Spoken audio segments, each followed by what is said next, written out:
नमस्कार दोस्तों, मैं एस कुमार शास्त्री आज आपको बताऊंगा कुंडली में मंगल दोष या मांगलिक दोष होने से विवाह में देरी होती है या फिर विवाह के बाद कई तरह की परेशानियों का सामना करना पड़ता है। दोस्तों, यदि आपका कोई भी प्रश्न हो तो आप कमेंट्स करके उस प्रश्न के बारे में पूछ सकते हैं। ज्योतिष शास्त्र में मंगल ग्रह को ग्रहों का सेनापति कहा गया है। इसे उग्र ग्रह माना गया है। कुंडली में मंगल की दशा यदि खराब हो तो इससे मंगल दोष पैदा होता है और व्यक्ति को कई तरह की परेशानियों का सामना करना पड़ता है। कहा जाता है कि मंगल दोष होने से विवाह होने में काफ़ी परेशानियां होती हैं या देरी होती है। यदि विवाह हो जाए तो विवाह के बाद भी वैवाहिक जीवन सुखी नहीं रह पाता है और कई तरह की परेशानियां जीवन में बनी रहती हैं। क्या है मंगल दोष? ज्योतिष के अनुसार किसी व्यक्ति की जन्म कुंडली में मंगल ग्रह के कुछ निश्चित भाव में होने से मंगल दोष बनता है।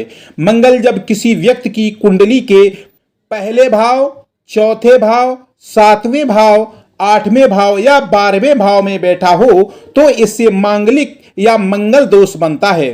मंगल ग्रह की ऐसी स्थिति वैवाहिक जीवन के लिए अच्छी नहीं मानी जाती है। इसके अलावा कुछ ज्योतिष तो मंगल दोष को 3 लग्न यानी कि चंद्र, सूर्य और शुक्र से भी देखते हैं। विवाह और वैवाहिक जीवन से जुड़ी परेशानियों से बचने के लिए लड़का या लड़की को मंगल दोष दूर करने के उपाय जरूर कर लेने चाहिए। मंगल दोष के लक्षण क्या होते हैं? जिसकी कुंडली में मंगल दोष होता है उसके विवाह में कई तरह की परेशानियां आती हैं। विवाह में देरी होना, किसी कारण रिश्ता टूट जाना या विवाह के बाद जीवन साथी से अच्छा तालमेल ना बैठना, ये सभी मंगल दोष के प्रभाव का कारण होता है। यदि आपकी कुंडली के प्रथम भाव में मंगल मौजूद है तब आपके जीवन में आवश्यकता से अधिक लड़ाई झगड़े होते हैं। यहाँ तक की बात हाथापाई, मारपीट पर उतर आती है। पार्टनर के ऐसे रवैये की वजह से चिंता, तनाव और अलग होने तक की नौबत आ जाती है। यदि आपकी कुंडली के चतुर्थ भाव में मांगलिक दोष है तो जातक को दाम्पत्य जीवन में बहुत ज्यादा कष्ट का सामना नहीं करना पड़ता। जीवन साथी मांगलिक होने पर भी कुछ नियमों के अंतर्गत मांगलिक दोष खुद ही समाप्त हो जाता है।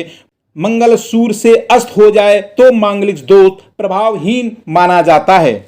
यदि किसी जातक की कुंडली के 7वें भाव में मंगल दोष हो तो ऐसे में पति पत्नी के बीच हमेशा मनमुटाव बना रह सकता है। कभी कभी लड़ाई झगड़े इतने बढ़ सकते हैं कि ये तनाव, टकराव और तलाक का कारण भी बन जाता है।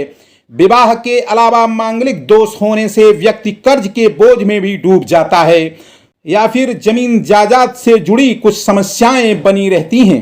यदि किसी जातक की कुंडली के अष्टम भाव में मंगल स्थित हो तो वैवाहिक जीवन के सुख में कमी आती है, ससुराल के सुख में भी कमी होती है, साथ साथ ससुराल के साथ रिश्ते भी बिगड़ जाते हैं। यदि किसी जातक के कुंडली में द्वादश भाव में मंगल दोष हो तो इस कारण शारीरिक क्षमता में थोड़ी कमी आती है, उसकी आयु भी क्षीण हो सकती है। वैवाहिक जीवन में कठिनाइयां आने के साथ साथ घर में कलह भी बढ़ने की संभावना बनी रहती है। मंगल दोष होने से व्यक्ति का स्वभाव गुस्सैल, क्रोधी और अहंकारी हो जाता है। ससुराल पक्ष से रिश्ते भी खराब हो सकते हैं या बिगड़ने की वजह भी मंगल दोष ही होता है। मंगल दोष के कुछ उपाय। मंगल दोष के अशुभ प्रभाव को कम करने के लिए मंगल ग्रह की शांति पूजा अवश्य करवानी चाहिए।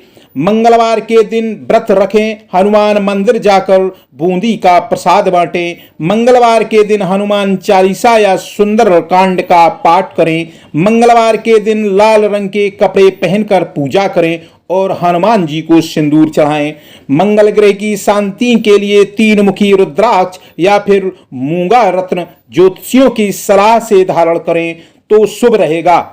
जब भी घर में कोई मेहमान आए तो उसको मिठाई अवश्य खिलाएं। कुंडली में मांगलिक दोष का प्रभाव कम हो जाता है।